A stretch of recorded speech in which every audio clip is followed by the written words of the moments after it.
this video soft-spoken. But basically, in about less than an hour, I'm going to present this presentation on a webinar that is being done on the skin condition that I have, and I was asked to present my patient experience. So my topic that I will be discussing is basically on how this disease affected my mental and emotional health, and not just my physical health. So I thought I would do a little video for you all with this presentation, and I will post it after the webinar, and it's also like a test run through for me. Okay, so here we go. My name is Heather Telva. I had HS for 15 years and recently underwent several surgeries to remove all of the lesions and damaged skin that the disease caused to my body. I am currently in remission, and I am 1 week post-op from my final surgery related to HS. Today I am going to tell you about my experience as someone who has been affected by HS, not only on an extreme physical level, but on a mental, emotional, and spiritual level.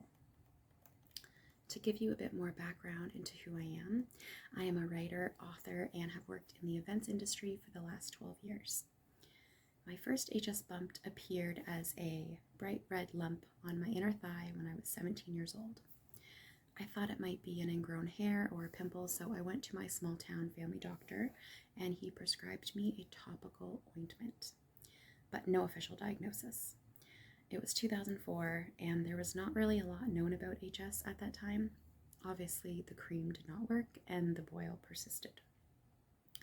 Ironically, my HS appeared when I was at the lowest weight I had ever been. I was at 155 pounds on a 5'3" frame at the time. As the years progressed, it took its time taking over my body. It took 5 years for the HS to go from stage 1 to stage 2.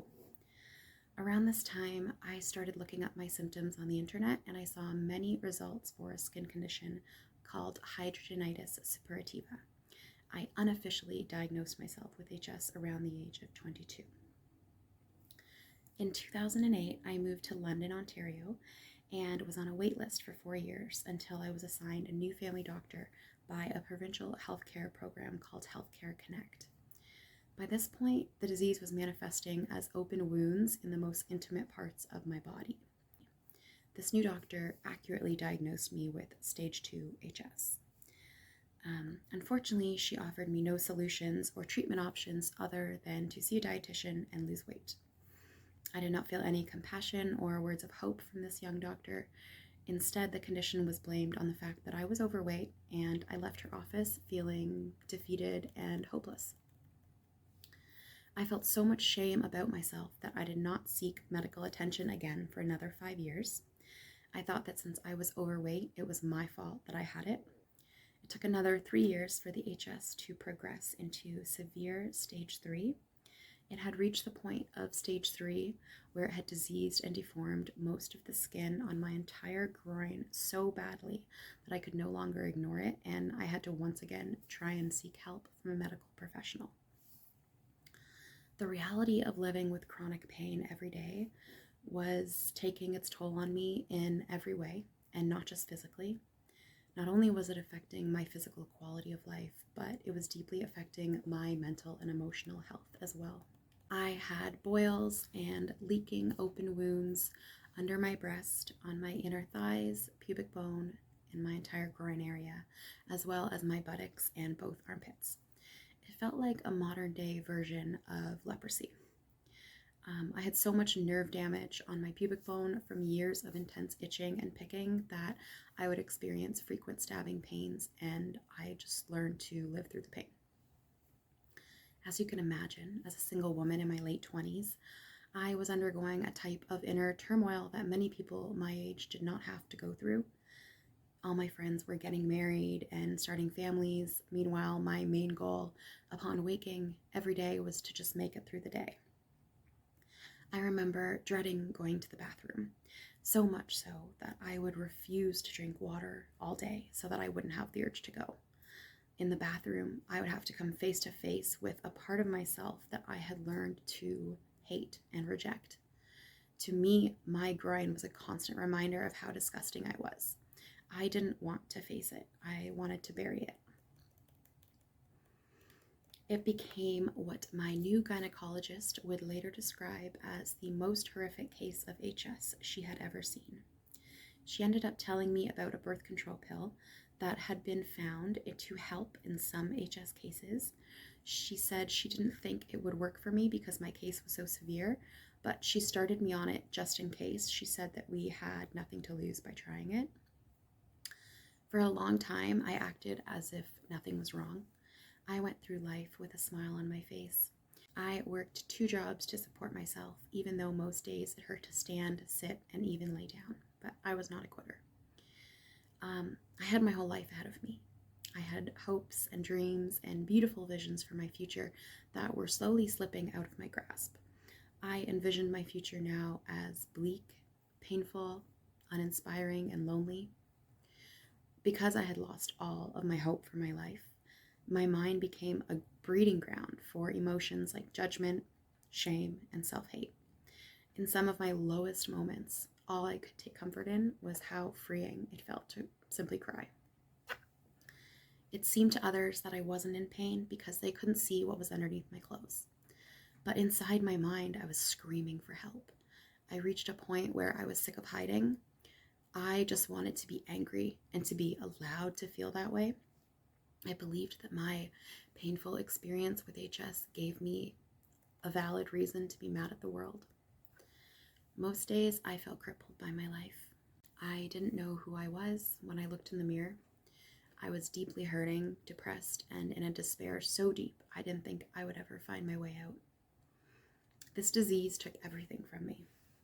It felt like a burden to have to wake up each morning and go through the same inner and outer pain as the day before. I often wished for my life to end, and at one point I was even researching medical-assisted suicide to see if that would be an option for me. I hated myself, and I hated the experiences I was being put through. I knew I did not deserve this inner and outer pain that I was always feeling. I thought of myself as a victim, and one night I reached the end of my rope. When I was younger, I had a wooden plaque on my wall that said, "When you reach the end of your rope, tie a knot and hang on." So this was me hanging on by barely a thread. One night in April 2014, I embarked on an inner journey that aimed to shed a light beyond just the physical aspect of the disease. I had a feeling my body was trying to tell me something. I knew I did not deserve to be in pain. I knew I was a good person. On my darkest days, I had nowhere else to go but inside of myself for comfort. But first I had to admit to myself that my mind was not such a comfortable place to be. I hoped there was something out there that could save me, but I didn't know for sure. All I knew was that I couldn't continue traveling down this path on my own. My negative mind and my wounded body were heavy burdens to carry. In my mind one night, I cried out to myself, "What am I supposed to do here? Why do I have to suffer?" And in the stillness of my usually very negative mind, I received a gentle, loving thought that told me to just start loving myself. I rarely felt loving thoughts in my mind, and I believe that is why, on some level, this particular thought felt like divine intervention. I acknowledged the fact that it was not a thought that had ever crossed my mind before. I had no idea how to start loving myself or how to love the parts about myself that had caused me so much pain in the past, but I was willing to try. I felt like I had nothing to lose except for time. The next day, I embarked on an inner 365-day journey to learn how to love myself, flaws and all. I wanted to learn how to love myself just the way I was so that I could love myself through the pain while facing my wounds and scars and accepting them as a part of me. I didn't know where to start, so I figured I would just start by telling myself I love myself whenever I felt negativity taking over my mind. By doing this, I quickly realized that I didn't have to feel guilt or judgment or shame about myself if I chose to feel love instead. It became my conscious duty to catch negative thoughts inside my mind and turn them into positive thoughts. This one mindful task helped almost immediately to get me through the darker feelings I was experiencing about my physical pain and emotional suffering. By day 5 of telling myself loving thoughts, I felt such a sense of inner freedom that I had to write about it. I started a blog to write about my journey to self-love. By the end of the year, I had over 70 blog posts documenting my journey, and I decided to combine the posts into a novel, which I self-published in 2016. It is called The Lighthouse, A Journey Through 365 Days of Self-Love. I didn't know at the time, but this journey to self-love became the foundation upon which I was able to build trust and strength within myself to make it through all of the upcoming surgeries that I would have to go through in the years to come. 1,000 birds just like flew by my window. It can be hard living in a society that is obsessed with body image when your body is less than perfect. My only choice, since I could not find value in my body, was to find my value as a human a different way. I was not perfect, but I was real. And now I actually felt that my journey with HS was giving my life a deeper sense of purpose. It was one of the happiest years of my life. I felt so free from my usually imprisoned mind that was always stuck in feelings of guilt, shame, judgment, and self-hatred. I had found a safe haven inside my own mind, and to me it was a miracle. Finally, in early 2016, I made an appointment with a dermatologist who was non-judgmental and quite familiar with the disease. I was 29 years old by this point. She let me know that she thought my only treatment option at that point was wide excision surgery, and she referred me to a general surgeon who agreed to operate on a cluster of lesions on my left breast. Once he saw my groin, I think he felt really bad for me, but he knew he could not take on that surgery. He assured me that he would not forget about me. He said he knew an experienced plastic surgeon who could help me with my groin. About 1 year later, I was finally able to book a consultation with this experienced plastic surgeon who worked out of the hand and upper limb clinic out of St. Joseph's Hospital here in London. I found him to be a very compassionate and caring man. It seemed like he knew what he had to do. The surgeon, who was approaching his retirement, saw immediately that I was a young woman with my entire life ahead of me. From that point on, he agreed to take on all of my HS surgeries. I didn't realize it at the time, but I was extremely lucky to have fallen into his care and to live in a country like Canada where HS surgeries are covered by our provincial healthcare plan. Because he was a plastic surgeon and often dealt with clients who were paying out of pocket for cosmetic procedures, his motivation for taking me on as a patient solely had to do with the compassion he felt for me, which motivated him to want to give me a better quality of life. We started with a 6-inch lesion on my sitting bone in July 2018.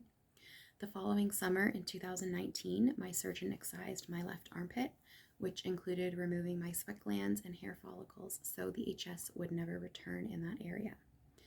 My groin area was beyond recovery as my skin had been damaged so bad from the HS that my only option was complete groin reconstruction. The birth control pill had helped to reduce some of my inflammation and the occurrence of flares and drainage, but my skin did require surgery to fully heal. In December 2019, we went through with my extensive wide excision groin surgery. While I was in the hospital, I experienced many complications from this very difficult surgery, and the area required painful wound packing for a period of time. I also had to have 2 separate skin grafting surgeries, 2 months apart, as final steps in this very complicated reconstruction process, and due to the complications that had occurred. We didn't really know what to expect because for these types of surgeries, each case is different. However, ultimately, my surgery was a success. In total, I was in the hospital for 45 days. I was bedridden for around 4 weeks in that time.